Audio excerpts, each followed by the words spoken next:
Welcome to Temple of Snek. It's Snake, but Snek, right? It's the whole meme thing. People are afraid of Snek. I'm afraid of Snek. You guys get it. You understand. This is a new game on Steam. This is early access. It's $10. And do you guys remember the old school Snake game that you used to have on Windows 95, 98 computers? I don't know. Maybe you're too young for that. Anyway, Snake is a game where you play as a snake, and the whole thing is you're trying to go through this square eating apples, and you try not to run into yourself or the walls or anything, and see how long you can get. Everybody's played Snake, right? Well, what we have here is Temple of Snek, and in Temple of Snek, you are playing as a snake doing the same thing, albeit a very cute-looking yarny type snake, and you are trying to maneuver your way through this temple, and instead of eating apples, you're now eating guards to get longer. This is a very cute little game. I think it's very, very cool, honestly. You hit a bunch of these different switches here to do things. Like we hit those two to open that door. But if we hit that middle one, then we have spikes that pop up. So we got to go back, knock those spikes back down. That way we could take this snake up here.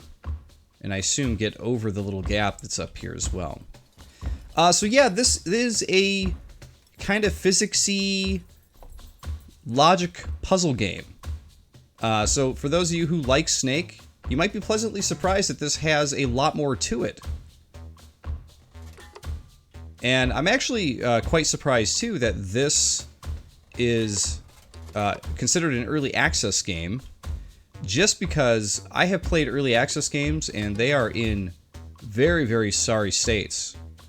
This was released a couple weeks ago. They've had a couple updates for it so far. But it's in a good spot, I would say. Oh. Obviously, if you hit the wall, you hit the snake's head, things don't go well. You can also get chopped by the guards. I have gotten my tail chopped off by a guard. So apparently our snake friend cannot reach where that guard is. I wanted to eat him, but it doesn't look like we're going to be able to do that at the moment. This game does do a good job, too, of outlining where you need to go and what switches you need to hit. You could tell here we need to hit this switch and then also hit the bottom switch at the same time, which means our snake needs to be longer to do that, which means we need to eat another guard or two. So the only pathway we have to go right now is down. So this game is almost, for lack of a better description, it's got kind of a Metroidvania type feel to it, because it's like you're not picking up other abilities, but you are making your snake longer and then coming back to areas you were before, which makes me laugh, because like I said, I'm like, it's like a snakeomania? Is that what we want to call it? Either way, I think it's very clever. I think it's very cute, very fun. I'm having fun playing it, honestly. Okay, so we hit that switch. Oh, one thing to keep in mind about the water is that if your whole snake body is in the water, then you'll go down into the water and drown. As long as a part of you is on land, you're good. And I like that the game kind of like lets you learn the rules. It's one of those games that like has rules, but it lets you figure them out. And I like when games do that, especially with games where they're not like too complex, because when they get too complex, then I don't have fun. But this game does a good job of teaching you the rules without frustrating you, and I dig that. All right, what are we doing here? Okay, that's what we want to do. We wanted to bring those spikes down. See, that guy was trying to chop me. Yeah. Oh, and he hit me in the head. Oh, I timed it incorrectly. Let's see if we can eat this guard. I love the animation of the snake eating the guard. It's like way more gory and gratuitous than it has to be. Or is it? Maybe that's what it has to be, but it is really over the top, and I like it. It's pretty cool. But yeah, this is definitely a game I could see releasing on something like the Switch, and maybe doing pretty well there. There's certain indie games that release that like just do really, really well in that situation. Oh, we're up. We've gotten longer. Now we just need to go back where we came from. Or do we? Can we actually reach this? We'll find out in a second. Oh no, we're just a little too short. We can't quite Can't quite reach all of those, unfortunately. All right, so we got to hit the original button, go back through. What was blocking us from going through? The door went down, didn't it? What am I missing here? Let's find out.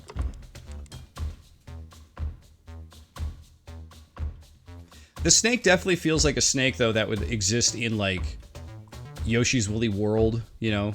Those yarny Yoshi games that come out. Feels like that's where the snake should live, quite honestly. Okay, so here we are. So we go up here. We eat this guy. We turn. We go down. We're too short to hit those. Oh, you know what it is the door is already open. We closed it and ran into it. Yep, that's what happened. Okay. That was not entirely clear right there.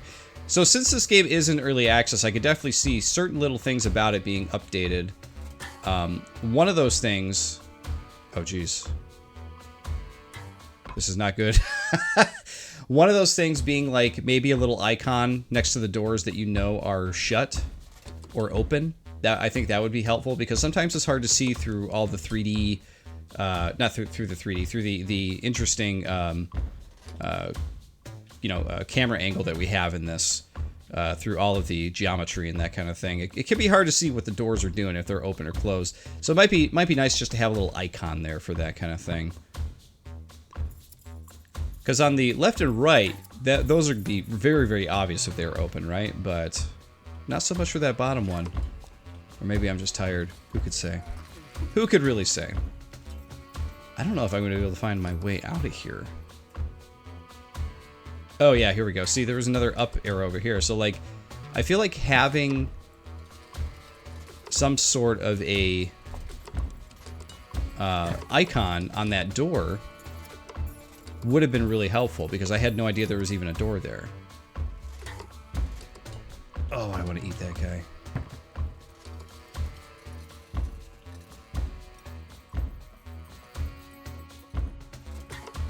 Bikes are back up. We're gonna wait for this guy to come back. There he is. He's faced the wrong way. Eat him! Look at that blood explosion. Who doesn't like that, right? And it looks like we are now long enough to hit these buttons together.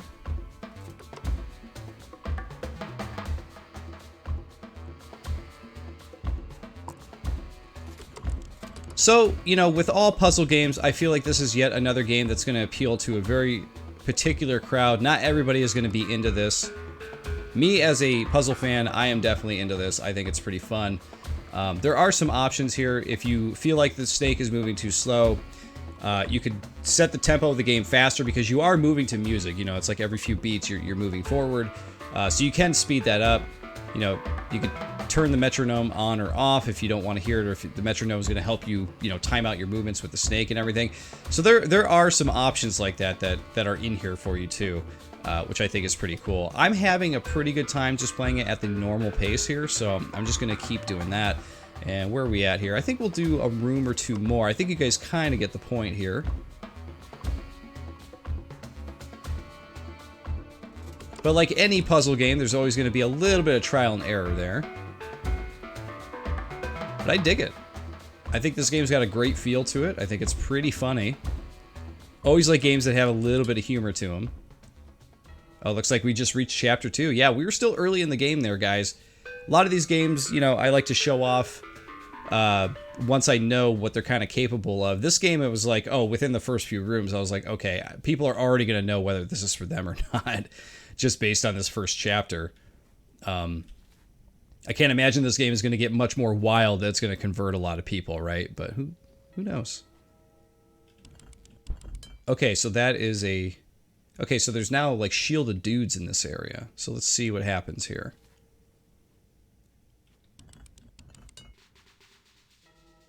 Did that open a door? Yes, it did.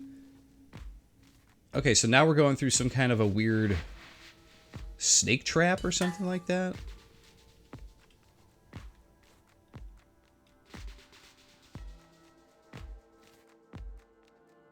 I don't know if we did it right, but we definitely went through the thing. By the way, we are just using the WASD keys here. This is a very easy game to play. I'm assuming you could use the arrow keys if you so choose.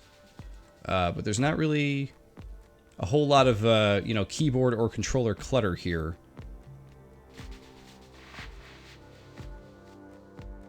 So I'm assuming what we're doing here is we're just kind of following the right way to go. I don't know if you can actually run into those little steel posts that are popping out here. Like, can I go up here? Okay, yeah, I can.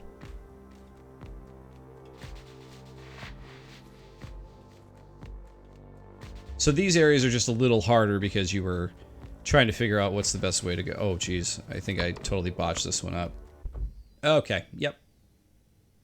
We have buttons here that are going to switch out the land area. Okay. At least when you die in an area, though, it does give you a second to kind of, like, you know, put your mind together and kind of figure out, like, what did I just do and what do I have to do now? Okay, so that switched that one.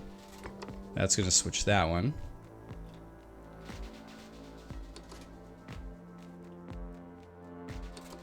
Go up, turn. Do the same thing here, I guess, huh? I also like that it's still a temple, but Chapter 2 has already changed up the look of the game. We were in, like, oh, I hit up accidentally there. But I like that in Chapter 2, it's already changing up the look. Like, we already have a completely different tile set here, which is really nice. But yeah, guys, that's Temple of Snek. I think this is a pretty cool, fun little $10 game on Steam. Like I said, it's an early access, but, like, I can only see this getting better because it's already pretty polished for what it is. But yeah, guys, there you go. Pretty fun. Check it out if it looks cool to you. And, of course, I'll see you all next time.